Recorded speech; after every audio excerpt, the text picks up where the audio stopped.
Hi, I'm Christine McKay with Northridge Publishing, and I'm excited. We have Joni Sumption here today to take a Make It Your Own challenge from our April issue of Scrapbook Trends. Now, I just wanted to show you guys the picture that we gave Joni, and then I want you to kind of tell me like what your first thoughts were. So the challenge was from this layout right here, and it's all about, I mean, this page has so many great elements. And the element that you picked out was the scallops. Now just kind of give me an idea when you first saw that image, kind of what went through your head as far as inspiration. Well, at first I was thinking, oh great, what am I going to do with this?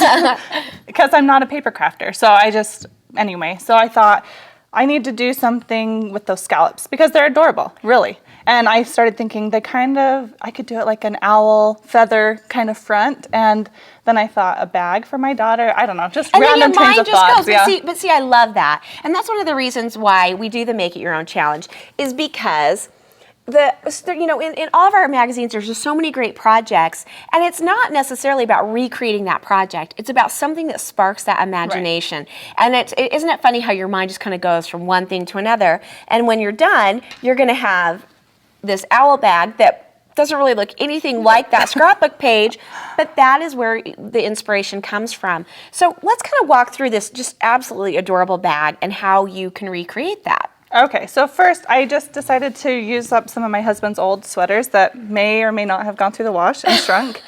So I just cut a square that's 14 inches by 13 inches out of the fabric. Here, we can take this off. And I love that you're reusing things that you already have. Yes, well, it makes it so much more cost effective. Anyway, so we start with this sweater, and then I took and made some scallops. So okay, let me right show here. you this. So the easiest way to make this scallop is I took this circle and I put a line on each side of the circle. Yes. So anyway, and then which is amazing because I've never found a perfect way to make a scallop. I always try to do templates, and this is brilliant because it's going to be perfect every time. Right, it's going to be exactly the same for every scallop. So what you're going to do, you're going to just trace around from one line to the other if your pen's working. That is such a good idea. And then just go along and do it. And then after you have your first one cut out and everything, you can use it as a template to do the rest of them. That is so awesome. Then you just put it on your next one and just trace around it like this, just trace around. And then cut them all out. And then what I did was I just layered them. So you start at the bottom and you just sew a straight line stitch across. And I decided to do it on this felt because instead of sewing it straight to the bag, this way you have a pocket. Oh my gosh, that is so smart.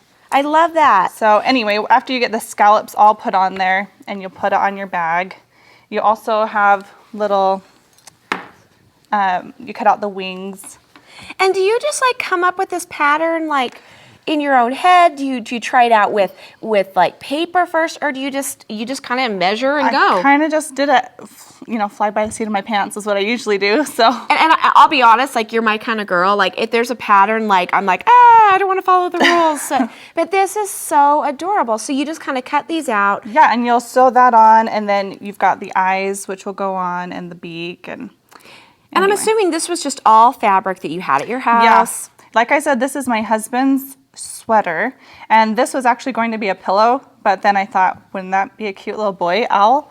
So love it. Anyway, so to check out Joni's website, you can go to easyascutandpaste.blogspot.com. I love this, and I'm assuming that you have all sorts of projects like these and other projects that do it yourself around the home. Absolutely. All right, so check it out.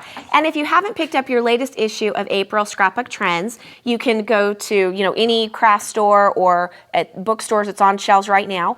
If you want your very own subscription, all you need to do is go to northridgepublishing.com.